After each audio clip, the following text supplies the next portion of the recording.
శ్రీమాత్రే నమ. జయ గురు దత్తాత్రేయ నమ. ఈ వీడియోలో మనం జూలై 1వ తారీఖు నుంచి 15వ తారీఖు మధ్యలో జరగబోయే పక్ష ఫలితాలు తెలుసుకునే ప్రయత్నం చేద్దాం. మరి మేషరాశి వారికి లాభస్థానంలో రాహుగ్రహ సంచారం వల్ల చాలా వరకు ఈ రాశి వారికి మిత్రుల దగ్గర నుంచి పెద్ద పెద్ద విదేశ సంస్థల నుంచి అనుకూలమైనటువంటి వార్తలు రావడం జరుగుతుంటుంది. ముఖ్యంగా ఎవరైతే ఉద్యోగ ప్రయత్నాలు చేద్దామని కానీ కొత్తగా వ్యాపారంలోకి మారదామని కానీ చూస్తున్న వాళ్ళకి చాలా వరకు రాహు సహకరించడం జరుగుతుంది. వృత్తికారకుడు ఈ రాశి వారికి దశమాధిపతి అనేటువంటి శని వ్యయస్థాన సంచారం వల్ల సాధారణంగా ఉద్యోగరీత్యా దూర ప్రాంతం వెళ్ళడం కానీ కొంతమందికి ఉద్యోగరీత్యా ట్రాన్స్ఫర్లు అవ్వడం కానీ జరుగుతుంటాయి. అలాగే వీరు ఏదన్నా ఒక వ్యాపారం ప్రారంభించినా తమ వ్యాపారాన్ని విస్తరించినా ఉన్న ప్రాంతంలో కాకుండా వేరే ప్రాంతంలో అంటే దూర ప్రాంతంలో ఇన్వెస్ట్ చేయడం ఇలాంటివి జరుగుతూ ఉంటాయి. కాబట్టి వారి వారి అవకాశాలను బట్టి ఎస్పెషల్లీ మేషరాశి వారు అటు విద్యార్థులైనా అలాగే వృద్ధులైనా ఎవరైనా సరే వారి యొక్క అవకాశాలు మాత్రం ప్రస్తుతం ఏదైనా ఇన్వెస్ట్మెంట్ చేయడానికి కానీ విదేశ ప్రయాణాలు చేయడానికి కానీ చాలా వరకు అనుకూలంగా ఉండడం జరుగుతూ ఉంది. అయితే ధనస్థానంలో శుక్రగ్రహ సంచారం, ఇది కుటుంబ స్థానంలో ఉన్నటువంటి శుక్రుడు జాతకుడిని కుటుంబ సభ్యులంతా కూడా ఏదో ఒక ఎంటర్టైన్మెంట్ కార్యక్రమంలో కానీ ఏదో ఒక శుభకార్యం, వివాహం, పుట్టినరోజు వేడుకలు అటువంటి వాటిలో ఎక్కువగా పాల్గొనడం, గృహం అంతా కూడా సందడిగా ఉంటూ తరచూ ఎవరో ఒక బంధువులు మిత్రులు రావడం జరుగుతుండదు. ఈ సమయంలో ఒక ముఖ్యమైన వార్త ఏంటంటే గతంలో మీ కుటుంబం నుంచి దూరమైనటువంటి మీ ఆత్మీయ కుటుంబ సభ్యులు తిరిగి మీ కుటుంబంలో కలుసుకోవడం జరుగుతుంది. లేదా వివాహం ద్వారా చాలా కాలంగా దూరమైనటువంటి బంధుత్వం ఒక వివాహం ద్వారా కానీ ఏదైనా ఒక వేడుక వల్ల మళ్ళా దగ్గర అవ్వడం కానీ కుటుంబంలో తిరిగి కలుసుకోవడం కానీ జరుగుతుంది. ఎవరైతే ఎక్కువగా సినిమా రంగంలో కానీ ఫైనాన్స్ రంగంలో కానీ ఉన్న వాళ్ళకి వారి యొక్క స్థితి పెరుగుతుంది, వారి యొక్క మాటకు విలువ పెరుగుతుంది. అలాగే కుటుంబంలో ఒకరికి ఏదైనా ఉద్యోగం కానీ వివాహం కానీ జరగడం వల్ల వారికి కూడా మంచి జరిగే అవకాశం ఉన్నది. తృతీయంలో ప్రస్తుతం ఈ నెల ప్రారంభంలో గురువు మరియు రవి ఏర్పడడం జరిగింది. అంటే ఇది ఒక అద్భుతమైనటువంటి యోగం మన మేషరాశి వారికి. పూర్వపుణ్య స్థానాధిపతి అయినటువంటి ఈ సూర్య భగవానుడు భాగ్యాధిపతిగా ఉన్నటువంటి గురువుతో కలిసి 3వ స్థానంలో ఉండడం వలన జాతకుడు కంపల్సరిగా ఏదైనా దూర ప్రాంత ప్రయాణం కానీ పుణ్యక్షేత్రాలు దర్శించే ప్రయత్నం కానీ లేదంటే దూరంగా ఉన్నటువంటి మీ సంతానాన్ని కానీ లేదా మీ యొక్క పేరెంట్స్ కానీ కలుసుకోవడానికి కంపల్సరిగా ఒక యాత్ర చేయడం జరుగుతూ ఉంటుంది. అలాగే పుణ్యక్షేత్రాలు దర్శిద్దామనే మీ ఆలోచన చాలా వరకు నెరుగుతుంది. అంటే ఒక మంచి గురువు లభించడం వల్ల మీలో ఉన్నటువంటి జ్ఞానం ఇంకా పెరుగుతుంది. అలాగే మీ పెద్దలు పూర్వీకులు చేసినటువంటి పుణ్య ఫలితం మీకు దక్కుతుంది. పంచమాధిపతి అంటే మీ యొక్క సంతానం, మీ పిల్లల యొక్క భవిష్యత్తు చాలా అద్భుతంగా ఉండే అవకాశం ఉంది. ఎందుకంటే భాగ్యాధిపతి గురువుతో కలిసి 3వ స్థానంలో ఉండడం వల్ల మీ సంతానానికి మంచి ఉద్యోగం రావడం, వారికి మంచి కాలేజీలో సీట్ రావడం, ఇవన్నీ శుభవార్తలు మీరు సంతానం ద్వారా మీకు గర్వకారణంగా ఉండే అవకాశం ఉంటుంది. అలాగే మీరు ఏదన్నా కొత్త విషయాన్ని ప్రారంభించాలన్నా ఒక కొత్త విషయాన్ని తెలుసుకోవాలన్నా మీ యొక్క మిత్రుల ద్వారా కానీ వ్యక్తిగతంగా మీ యొక్క మంచి ఆలోచనలతో మీ మిత్రుల్ని మంచి మార్గంలో పెట్టే ప్రయత్నం కానీ చాలా వరకు జరుగుతుంది. ఏదైనా మీ యొక్క సలహా ఇతరులకు బాగా పనిచేస్తుంది. అటు ఉపాధ్యాయ వృత్తిలో ఉన్న న్యాయవాది వృత్తిలో ఉన్న మీకు చాలా వరకు ప్రోత్సాహం లభించే అవకాశం ఉన్నది. ఇక మనకి ఇంచుమించుగా ఈ 4వ స్థానంలో బుధగ్రహం, ఇది సాధారణంగా విద్యార్థులకి చాలా వరకు వాళ్ళ విద్య మీద ఏకాగ్రత కురుగుతుంది. అలాగే మీ గృహంలో ఏదైనా కొత్త వస్తువులు ఫర్నిచర్ సమకూర్చుకోవడం, ఇంట్లోకి కావాల్సినటువంటి ఎలక్ట్రానిక్ పరికరాలు కానీ ఆధునిక పరికరాలు కానీ సమకూర్చుకోవడానికి 4వ స్థానంలో గురుగ్రహ సంచారం అనుకూలంగా ఉండడం జరిగింది. ఇక 5వ స్థానంలో రాస్యాధిపతి కుజుడు కేతుగ్రహంతో కలిసి ఉన్నాడు. అంటే మీ యొక్క నిర్ణయాలు చాలా తొందరగా తీసుకోవడం జరుగుతుంటుంది. చాలా కొత్త కొత్త విషయాల కోసం ఆలోచిస్తూ ఉంటారు. కొత్తగా ఉద్యోగం మారాలన్నటువంటి మీ యొక్క ప్రయత్నం కూడా చాలా వరకు నెరవేరే అవకాశం ఉంది. బట్ ఏదైనా షేర్ మార్కెట్ స్పెక్యులేషను అటువంటి వాటికి మాత్రం చాలా దూరంగా ఉండవలసి ఉంటుంది. ఎందుకంటే వాటి మీద ఉత్సాహం కలుగుతూ ఉంటుంది. అయితే అక్కడ ఉన్నటువంటి కేతు మిమ్మల్ని చాలా వరకు రాంగ్ డైరెక్షన్లో నడిపే అవకాశం ఉంటుంది. కాబట్టి ఏదైనా షేర్ మార్కెట్ సంబంధించిన విషయాల్లో కానీ ఎవరికైనా ఇటువంటి విషయాల్లో సలహా ఇచ్చినప్పుడు కానీ చాలా జాగ్రత్తగా వ్యవహరించడం మంచిది. సో ఏదైనా ఉద్యోగం మారాలనే మీ ప్రయత్నం 1-2 సార్లు ఆలోచించి నిర్ణయం తీసుకుంటే మంచిది తప్ప తొందరపడి మారడం వల్ల తర్వాత కూడా ఇబ్బంది కలిగే అవకాశం ఉండదు.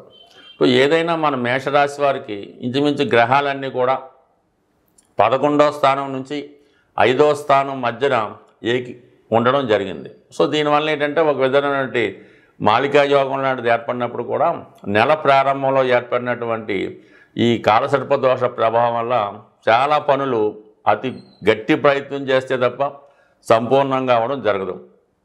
అంటే ప్రారంభం బాగుంటుంది, మధ్యలో ఏదో కారణం వల్ల ఆటంకాలు రావడం కూడా జరుగుతుంటాయి. కాబట్టి ఏదైనా ఒక విషయాన్ని చాలా కరెక్ట్గా మనం చేయగలము అంటేనే ఆ పని ప్రారంభించి ముందుకెళ్తే మంచిది తప్ప ఏదో విధంగా పూర్తి చేద్దామని ముందు ప్రారంభిస్తే మాత్రం తర్వాత ఇబ్బంది పడే అవకాశం ఉంది. బట్ ఏదైనా మన మేషరాశి వారికి ఆర్థిక పరంగా అటు ధనస్థానంలో శుక్రుడు, లాభస్థానంలో రాహు ఉండడం వల్ల ఈ రాబోయే పక్షం అంతా కూడా ఆర్థిక పరంగా చాలా అనుకూలం ఉంటుంది. అలాగే ఏదో ఒక శుభవార్త ఈ పక్షంలో మీరు వినడం జరుగుతూ ఉంటుంది. ఏదన్నా ప్రోత్సాహకరంగానే ఈ పక్షం అంతా కూడా ఈ మేషరాశి వారికి జరిగే అవకాశం ఉంటుంది. జూలై 1 నుంచి 15వ తారీఖు మధ్యలో ఉన్నటువంటి గ్రహస్థితి పరిశీలించినప్పుడు ప్రారంభంలో గ్రహాలన్నీ కూడా రాహు కేతువుల మధ్య ఉండడం జరిగింది.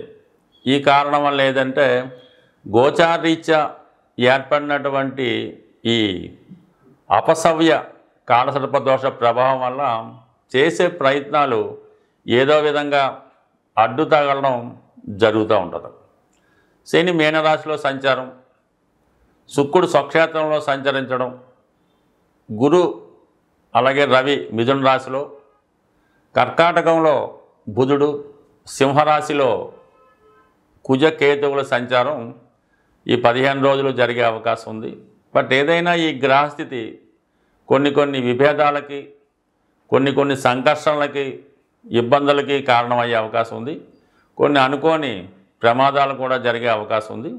అలాగే శుక్రుడు బలంగా ఉండడం వల్ల అటు కళారంగం, సినిమా రంగం వాళ్ళకి అనుకూలంగా ఉండే అవకాశం చాలా బలంగా ఉంది. బట్ ఏదైనా రవి ప్లస్ గురువు కలిసి ఉండడం వల్ల చాలా వరకు ప్రభుత్వ అధికారులకు కానీ రాజకీయ నాయకులకు కానీ అనుకూలత ఏర్పడే అవకాశం ఉంది. బట్ ఇవన్నీ కూడా వారి యొక్క వ్యక్తిగత జాతకం బట్టి ఆధారపడి ఉంటాయి.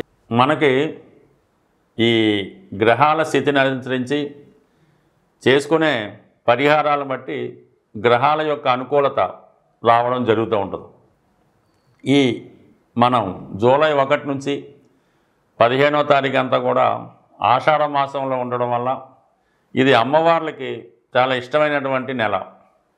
ఈ సమయంలో అమ్మవారిని ఆరాధించడం వల్ల వారి యొక్క అనుగ్రహంతో జాతకుడికి ఉన్నటువంటి ఈతి బాధలు, సమస్యల నుంచి బయటపడడం జరుగుతూ ఉంటుంది. సో ఏదన్నా ఒక జాతకుడు జీవితంలో అదృష్టవంతుడిగా మారాలంటే గురుగ్రహ అనుగ్రహం తప్పనిసరిగా ఉండవలసి ఉంటుంది. అటువంటి గురు పౌర్ణిమ ఈ నెల అంటే జూలై నెల 10వ తారీఖున ఈ గురు పౌర్ణిమ రావడం జరుగుతుంది. అందువలన ఆ రోజు మీకు ఇష్టమైనటువంటి గురువుని, అంటే ఎవరైతే మీకు విద్య నేర్పారో, ఎవరైతే మీ జీవిత అభివృద్ధికి తోడ్పడ్డారో వారిని కంపల్సరీగా సత్కరించవలసి ఉంటుంది. అంటే వాళ్ళకి ఏదైతే ఇష్టమో అవి ఇవ్వటం, వీలైతే వాళ్ళకి బట్టలు లాంటివి సమకూర్చి వారి యొక్క పాదాలకు నమస్కరించి వారి యొక్క ఆశీస్సులు తీసుకోవడం వల్ల గురుగ్రహ అనుగ్రహం సంపూర్ణంగా మీకు లభించడం వల్ల ఎటువంటి సమస్య అయినా మీకు సాల్వ్ అవ్వడం జరుగుతూ ఉంటుంది. అలాంటి అవకాశం లేని వాళ్ళు మనకి ప్రత్యక్షంగా ఉన్నటువంటి ఇప్పుడున్నటువంటి దత్తాత్రేయుడు, సాయిబాబా వారు, రాఘవేంద్ర స్వామి, ఏ గురువైనా అనవసరం, అటువంటి గురువుని మీరు ఈ నెలలో ఎస్పెషల్లీ గురు పౌర్ణిమ నాడు సేవించడం వలన మీకు గురుగ్రహ అనుగ్రహంతో జాతకంలో ఉన్నటువంటి సమస్యలు తొలగి చాలా సక్సెస్ఫుల్గా ముందుకెళ్ళే అవకాశం ఉన్నది. అలాగే ధనం సంపాదించడానికి, మీ యొక్క అన్ని సమస్యలు తీరడానికి ఒక చక్కని పరిహారం చెప్పడం జరుగుతూ ఉంటుంది. ఈ ఆషాఢ మాసంలో ఏదైనా ఒక గురువారం కానీ లేదా శుక్రవారం కానీ, మరి ఏ రోజైతే మీకు అనుకూలంగా ఉంటుందో ఆ రోజు మీ యొక్క గ్రామ దేవత, మీరు ఏ ఊరిలో ఉన్నారో ఆ ఊరికి సంబంధించినటువంటి గ్రామ దేవత ఆలయంలో విధి విధానంగా అమ్మవారికి పూజించి చలిమిడి నైవేద్యంగా సమర్పించవలసి ఉంటుంది. అంటే చలిమిడి అంటే చాలా ప్రాంతాల వారికి తెలిసి ఉంటుంది, కొన్ని ప్రాంతాలకు తెలియకపోయినా అది ఏ విధంగా తయారు చేసుకోవాలన్నది ఆటోమేటిక్గా మీకు తెలిసే వస్తుంది. చలిమిడి నైవేద్యంగా పెట్టడం వల్ల, అలాగే ఇది వీలు కాని పక్షంలో కనీసం ఈ గోధుమ పిండి, ఈ కొబ్బరి కలిపి అప్పాలను తయారు చేస్తుంటారు. ఇవి ఎక్కువగా పూరి జగన్నాథ స్వామి ఆలయంలో అక్కడ సాంప్రదాయంగా ఈ వంటకం తయారవడం జరుగుతూ ఉంటుంది.